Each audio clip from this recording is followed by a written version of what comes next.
seems to be going beyond just protests. So why are these so-called protests so violent and so destructive? I think whenever you firebomb vehicles, particularly electric vehicles, when they catch fire, they are almost impossible to put out, and they burn hot and they burn bright. These individuals know what they're doing. They're doing destruction. This is not peaceful protests. This is violence. This is a form of terrorism. It's not acceptable in the United States. Absolutely. And you have called for investigations into these attacks against Tesla. So I don't know how what method those investigations take forth, but I would imagine maybe the Transportation and Infrastructure Committee would look into this. What are you calling for? What are you looking for? We're calling for the Attorney General Pam Bondi to use every lever of power and investigative tool that she has to investigate these acts of terrorism.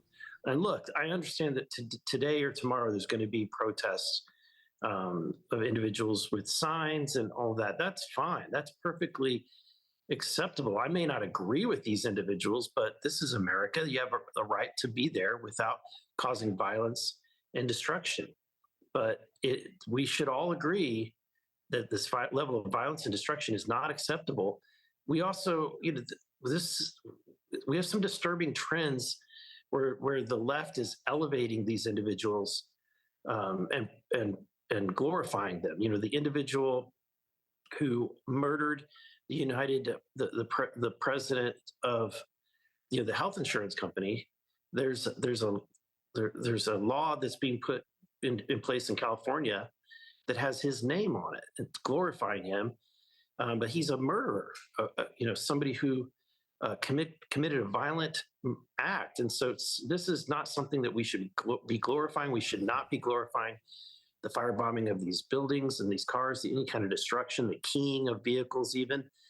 We need to be reminded that this is America. You can have your say, you can have your voice, but just do it peacefully. Yeah, absolutely. Do it peacefully. I think that's such a great point. We're seeing so much rhetoric right now. Some of this rhetoric might even have an influence on the attacks, the protests, the terrorism, whatever you want to call it, that's taking place right now. The rhetoric has to be ratcheted down. In fact, and I'm not trying to put Governor Walz in this camp necessarily, but it is a fact that you called out Minnesota Governor Tim Walz for celebrating the declining stock value of Tesla.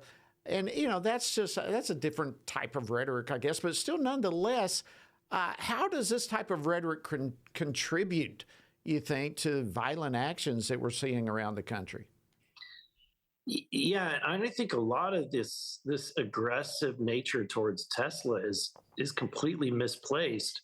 And you understand the difference between a publicly held company and a privately held company. Tesla is vastly owned by shareholders, and most of which are retirees. So when Tesla stock goes down, I don't know why anybody would be celebrating, because what that means is that there's a lot of people whose retirement funds are going down. It's a publicly traded company.